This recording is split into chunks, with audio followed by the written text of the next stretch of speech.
Hello students, welcome to Math and Science Study with SM. Hope you all are fit and fine and practicing math every single day. Remember that math means practice, so keep practicing. Now let's start our today's class. Subscribe now and press the bell icon. Never miss an update. সময়ের পরিমাপ অর্থাৎ অধ্যায় number 19-এর আজ আমরা চতুর্থ class করব। তৃতীয় class পর্যন্ত আমরা সময়ের পরিমাপের ক্ষেত্রে ঘন্টা, মিনিট, সেকেন্ড এই সময়গুলো নিয়ে আলোচনা করেছি। আজকের ক্লাসে অর্থাৎ অধ্যায় নাম্বার 19-এর চতুর্থ ক্লাস, আজকের ক্লাসে আমরা যেটা আলোচনা করব সেটা হচ্ছে সময়ের পরিমাপের বছর, মাস এবং দিন সংক্রান্ত কিছু প্রবলেম। ওকে, মানে বছরের ক্ষেত্রে কীরকম পরিবর্তন হয় সেটা। নিচে করি 19.3 থেকে সময়ের পরিমাপ। এক্ষেত্রে এখানকার প্রবলেম সলভ করার আগে আমাদের প্রথম যেটা দরকার সেটা হচ্ছে একটা টার্ম জানতে হবে যেটাকে বলা হয় অধিবর্ষ বা লিপ ইয়ার। আমরা শব্দটা অবশ্যই পরিচিত, অধিবর্ষ। অধিবর্ষ মানে কি? আমরা জানি এক বছর মানে, এক বছর বলতে গেলে আমরা সাধারণত 365 দিনকে বোঝাই, কিন্তু কিছু কিছু বছর আমরা এমন পাই যেটা 365 দিনে নয়, 366 দিনে কমপ্লিট হয়। যে বছরটা 366 দিনে হয় সেই বছরটাকে বলবো আমরা অধিবর্ষ বা লিপ ইয়ার। ওকে, সাধারণত লিপ ইয়ারের ক্ষেত্রে ফেব্রুয়ারি মাস 29 দিনে হয়। অমনি সাধারণ বছরগুলো, যে বছরগুলো 365 দিনে হয় সেগুলো ফেব্রুয়ারি মাস হয় 28 দিনে। ওকে, কিন্তু লিপ ইয়ারের ক্ষেত্রে ফেব্রুয়ারি মাসটা হবে 29 দিনে। ফলে বছরটা 365 থেকে হয়ে যাবে 1 যোগ দিয়ে হয়ে যাবে 366 দিন, সেটা হবে লিপ ইয়ার। এ তো গেল লিপ ইয়ারের সংজ্ঞা বা ডেফিনেশন, অর্থাৎ যে বছরে 366 দিনে কমপ্লিট হয় সেটাকে বলা হয় লিপ ইয়ার বা অধিবর্ষ। কিন্তু আমরা ম্যাথামেটিক্যালি কীভাবে বুঝবো যে এটা লিপ ইয়ার নয়, এটা লিপ ইয়ার নয়? তাহলে আমাদের অঙ্ক করতে গেলে বা আমাদের জানতে হবে যে এটা অধিবর্ষ কি অধিবর্ষ নয়, কোনো একটা বর্ষ। ওকে, তাহলে কিভাবে জানবো? সাধারণত সিম্পল ফর্মুলা হচ্ছে যে বছরটাকে আমরা অধিবর্ষ কি না পরীক্ষা করে দেখব, সেটাকে জাস্ট আমরা 4 দিয়ে ভাগ করব। ওকে, 4 দিয়ে ভাগ করলে আমরা সহজে বলে দিতে পারবো ওটা লিপ ইয়ার কি লিপ ইয়ার নয়। যেমন ধরো একটা বছর 2006, এটাকে লিপ ইয়ার হবে? তাহলে 2006কে আমরা 4 দিয়ে ভাগ করব। 4 5 20 0 6 4 1 4 মানে 2। চলো এখানে এক দিচ্ছি কেন, 2। তাহলে দেখো 2 ভাগশেষ থেকে গেল, অর্থাৎ 4 দ্বারা 2006 বিভাজ্য হলো না, সুতরাং 2006 লিপ ইয়ার হবে না। এবার 2008কে যদি করি, 2008 4 দিয়ে 4 5 20 0 8 4 2 8 মিলে গেছে। তাহলে 2008 হবে একটা লিপ ইয়ার বা অধিবর্ষ। ক্লিয়ার? তাহলে সাধারণত যে বছরগুলো 4 দ্বারা বিভাজ্য সেগুলোকে বলবো আমরা অধিবর্ষ বা লিপ ইয়ার, আর যেগুলো 4 দ্বারা বিভাজ্য নয় সেটাকে বলবো অধিবর্ষ নয়। ওকে, এক্ষেত্রে কিছু ব্যতিক্রম রয়েছে, অর্থাৎ কোনো একটা বছরের লাস্টে যদি 2টো শূন্য থাকে, যেমন ধরো 1900, এটাকে লিপ ইয়ার। এক্ষেত্রে আমরা 4 দিয়ে ভাগ করে দেখলে হবে না, এক্ষেত্রে আমাদের 400 দিয়ে ভাগ করতে হবে। ওকে, অর্থাৎ কোনো বছর যদি 2টো শূন্য দিয়ে শেষ হয়, 1900, 1800, 1700, 1600, 2000, অর্থাৎ লাস্টে কমপক্ষে 2টো শূন্য থাকে, সেক্ষেত্রে আমাদের 400 দিয়ে ভাগ করে দেখব। 400 দিয়ে ভাগ করে যদি ভাগফল মানে ভাগশেষ যদি না থাকে, অর্থাৎ ভাগ মিলে যায়, তবে সেটা হবে অধিবর্ষ, আর যদি না মিলে তবে সেটা অধিবর্ষ হবে না। ওকে, তাহলে অধিবর্ষ সম্পর্কে আশা করছি ক্লিয়ার হয়ে গেছে। তাহলে 1900 সাল 400 দিয়ে ভাগ যায়, 1900 400 দিয়ে বিভাজ্য নয়, সুতরাং 1900 লিপ ইয়ার নয়। এটা দেখবে 4 দিয়ে বিভাজ্য হবে কিন্তু 400 দিয়ে নয়, যেহেতু লাস্টে 2টো শূন্য রয়েছে, সুতরাং আমরা 400 দিয়ে ভাগ করে পরীক্ষা করব। ওকে, যেহেতু 400 দিয়ে বিভাজ্য হবে না, সুতরাং এটা লিপ ইয়ার হবে না। এই হলো লিপ ইয়ার। নেক্সট আমরা চলে যাব আমাদের প্রবলেমে। প্রবলেমের ক্ষেত্রে কোষে দেখি আমরা 19.3, কোষে দেখি 19.3, প্রবলেম নাম্বার 1।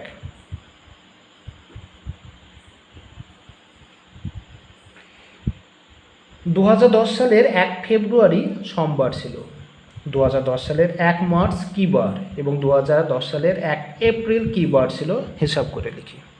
তাহলে দেখো 2010 সালের 1 ফেব্রুয়ারি সোমবার ছিল এবং সেই 2010 সালেরই 1 মার্চ কী বার এবং 1 এপ্রিল কী বার ছিল সেটা আমাদের হিসাব করে বার করতে হবে।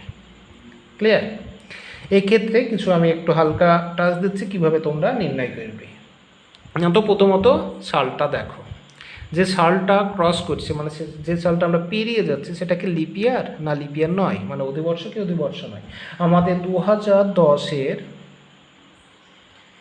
1 ফেব্রুয়ারি থেকে আমাদের যেতে হবে 2010-এর 1 মার্চ। ওকে, তাহলে 2010-এর 1 ফেব্রুয়ারি থেকে 2010-এর 1 মার্চ পর্যন্ত যে একটা বছর যাব, সেখানে দেখো ফেব্রুয়ারি মাসটা কোন সাল থেকে পাবো? 2010। তাহলে 2010টা আমাদেরকে লিপ ইয়ার কি লিপ ইয়ার নয়, প্রথমে সেটা চেক করতে হবে। তাহলে 2010কে লিপ ইয়ার, 4 দিয়ে বিভাগ, 4 5 20, 1 0 4 2 8, সরি 2, তাহলে ভাগ শেষ থেকে গেল। অর্থাৎ 2010 যেটা সেটা লিপ ইয়ার বা অধিবর্ষ নয়, 2010 সাল অধিবর্ষ নয়, মানে 366 দিনে রয়েছে। তাহলে আমাদের জাস্ট একটু চেক করে দেখতে হবে যে বছরটা আমরা ক্রস করছি মানে যে বছরটা পেরিয়ে যাব সেই বছরটা লিপ ইয়ার কি লিপ ইয়ার নয়। ফেব্রুয়ারি মাস, তাহলে লিপ ইয়ার নয়, তাহলে ফেব্রুয়ারি মাস কত দিনে হবে? ফেব্রুয়ারি মাসটা হবে 28 দিনে। আর যদি লিপ ইয়ার হতো তবে হতো 29 দিনে। তাহলে ফেব্রুয়ারি মাস 28 দিনে। এবার আমাদের প্রশ্নটা দেখো, 1 ফেব্রুয়ারি সোমবার 1 মার্চ কী বার ছিল সেটা বার করতে হবে। 1 ফেব্রুয়ারি 2010 রয়েছে, 1 ফেব্রুয়ারি থেকে 1 মার্চ, তাহলে 1 ফেব্রুয়ারি থেকে 1 মার্চ পর্যন্ত দিনটা বার করো। 1 ফেব্রুয়ারি থেকে 1 মার্চ মোট দিন সংখ্যা কত হবে?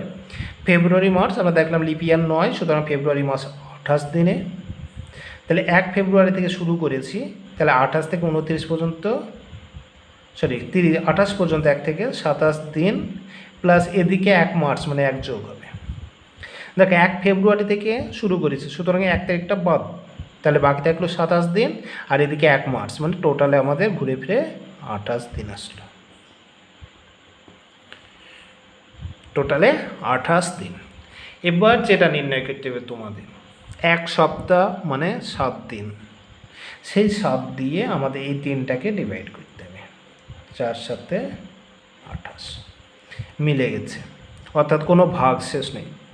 ওকে, তাহলে আমাদের দিনটা প্রথমত বার করতে হবে এবং সেই দিনটাকে 1 সপ্তাহ দিয়ে ভাগ, 1 সপ্তাহ মানে 7 দিন, সুতরাং 7 দিয়ে ভাগ করব। ভাগ করে আমাদের ভাগ শেষ দরকার, ভাগ শেষ যত হবে সেই অনুযায়ী আমরা পরবর্তী দিনটা পাবো। ওকে, ভাগশেষ 0 মানে যে দিন ছিল 1 মার্চ 1 ফেব্রুয়ারি 1 মার্চ সে একই দিন হবে। যদি ভাগফল 1 হতো তাহলে ঠিক 1 দিন পরে, যদি 2 হতো ঠিক তার 2 দিন পরের বার হতো। যেহেতু এখানে কোনো ভাগশেষ নেই, সুতরাং আমাদের উত্তর কত হবে? যে বার ছিল 1 ফেব্রুয়ারি 1 মার্চ ঠিক সেই বার হবে। অর্থাৎ 2010 সালের 1 মার্চ হবে সোমবার, কারণ সোমবার ছিল। ওকে, এবার বলেছে 1 মার্চ যদি সোমবার হয় তাহলে আমাদের বলছে 1 এপ্রিল কী বার হবে। তাহলে 1 মার্চ সোমবার আমরা পেয়ে গেছি, 1 এপ্রিল দেখা যাক। তাহলে 1 মার্চ থেকে 1 এপ্রিল পর্যন্ত মোট কত দিন? 1 মার্চ থেকে 1 এপ্রিল পর্যন্ত 1 মার্চ কত দিনে হয়? মার্চ মাস সাধারণত 31 দিনে হয়। যেহেতু 1 অলরেডি আমাদের হিসাবের বাইরে চলে আসে, 1 মার্চ থেকে কাউন্ট করতে শুরু করছে, সুতরাং 30 দিন পাবো। আর এদিকে 1 এপ্রিল, অর্থাৎ ওভারঅল আমাদের 31 দিনই পাবো। ওকে, 31 দিন। এবার 31কে আমরা 7 দিয়ে ভাগ করি, 4 7 28। দেখো এবার 3 ভাগশেষ পড়ে থাকলো, আমাদের ভাগশেষটা দরকার। তাহলে 1 মার্চ যদি সোমবার হয় তাহলে 1 এপ্রিল কী বার হবে? দেখলাম 1 মার্চ থেকে 1 এপ্রিল পর্যন্ত 31 দিন, 31কে 7 দিয়ে ভাগ করে ভাগশেষ থাকলো 3, সুতরাং এই 3 যোগ হয়ে যাবে, অর্থাৎ 1 এপ্রিল হবে কত? সোমবার যোগ এই 3, তাহলে সোমবারের সঙ্গে 3 যোগ হবে। সোমবারের সঙ্গে 3 যোগ হলে সোম, মঙ্গল, বুধ, বৃহস্পতি। ওকে, সোমবার আছে, মঙ্গল, বুধ, বৃহস্পতি, 3 যোগ, তাহলে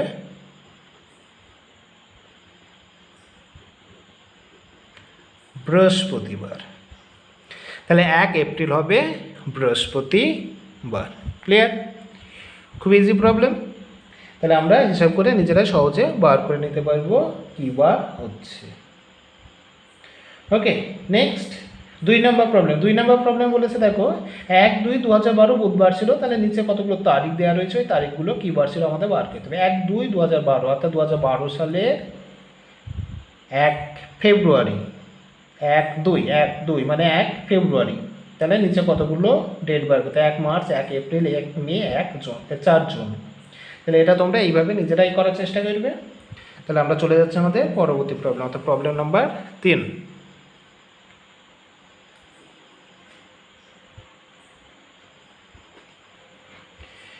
3 নম্বর প্রবলেম। 1996 সালের 1 জানুয়ারি সোমবার ছিল, 1997 সালের 1 জানুয়ারি কী বার ছিল? কী বার? তাহলে 1996 সাল 1996, 1996 সালের 1 জানুয়ারি আমাদের ছিল সোমবার। তাহলে আমাদের বার করতে হবে 1997 সালের 1 জানুয়ারি।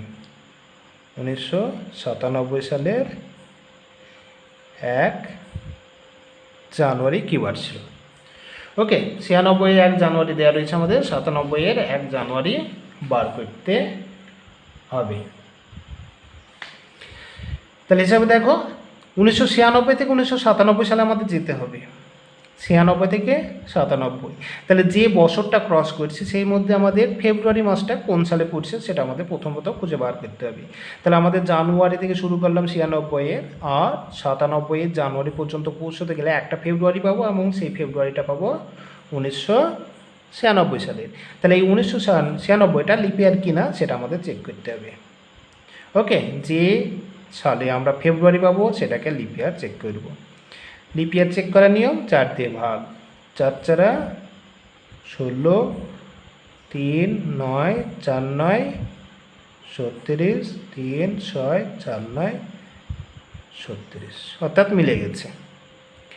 অর্থাৎ 1996 সাল লিপ ইয়ার। ওকে, 1996 সাল হলো লিপ ইয়ার। ক্লিয়ার? এবার যদি লিপ ইয়ার হয়, এখানে ভালোভাবে মনে রাখবে, কোনো একটা বছরের একটা ডেট থেকে ঠিক তার পরের বছরে ওই ডেটে কী বার হবে? যদি লিপ ইয়ার হয় ঠিক তার 2 দিন পরের ডেট হবে, বার হবে। আর যদি লিপ ইয়ার না হয়, সাধারণ বছর হয়, তবে তার পরের বার হবে। তাহলে 1996 সালে 1 জানুয়ারি সোমবার ছিল, 97 1 জানুয়ারি কী বার হবে? তাহলে 96টা যেহেতু লিপ ইয়ার, তাহলে 97 ঠিক তার 2 দিন পরের বার, অর্থাৎ সোমবারের 2 দিন পরে, সোম মঙ্গল বুধবার হবে। আর যদি 96টা লিপ ইয়ার না হতো তবে ঠিক তার পরের বার, অর্থাৎ সোমবারের পরের মঙ্গলবারটা হতো। ওকে, যেহেতু 1996 সাল লিপ ইয়ার, অতএব 1997 সালের 1 জানুয়ারি হবে সোমবারের সঙ্গে আমাদের 2 যোগ করে যেটা হবে সোম মঙ্গল বুধবার। ক্লিয়ার? আর যদি লিপ ইয়ার না হতো তাহলে সোমবারে ঠিক পরের বার অর্থাৎ মঙ্গলবার হতো। ক্লিয়ার? ওকে, নেক্সট 4 নম্বর প্রবলেম।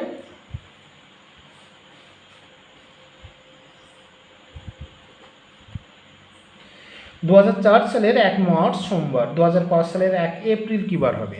2004 সালের 1 মার্চ সোমবার, তাহলে 2005 সালের 1 এপ্রিল কী বার হবে? 1 এপ্রিল। তাহলে দেখো 2004 থেকে 2005 যেতে হবে 1 এপ্রিলে। আমরা তাহলে আগেরটার মতন 3-এরটার মতন আমরা 1 মার্চ থেকে 1 মার্চ কী বার হবে সেটা বার করে নিই। তাহলে 2004-এর 1 মার্চ থেকে যদি 2005-এর 1 মার্চ যায় তাহলে ফেব্রুয়ারি মাস পাবো আমরা 2005-এ। আর 2005টাকে লিপ ইয়ার আমরা জানি 2005 4 দিয়ে বিভাজ্য 9, তাহলে 2005 অধিবর্ষ 9। ক্লিয়ার? 2005 অধিবর্ষ 9। তাহলে কি হবে? 2005 সালের 1 মার্চ হবে, যেহেতু 2004 সালের 1 মার্চ সোমবার ছিল তাহলে 2005-এর 1 মার্চ হবে মঙ্গলবার। ক্লিয়ার? 2005-এর 1 মার্চ মঙ্গলবার, কারণ এটা লিপ ইয়ার ছিল না তাই ঠিক পরের বারটা হলো। এবার 1 মার্চ পেয়ে গেলাম, আমাদের দরকার কি 1 এপ্রিল। তাহলে আমরা এগুলো অলরেডি আমরা একে প্রবলেম করেছি। 1 মার্চ থেকে 1 এপ্রিল কতদিন? 1 মার্চ 31 দিনে হয়, তাহলে 30 পেলাম, 1 শেষ আর এদিকে 1 মানে 31 দিন।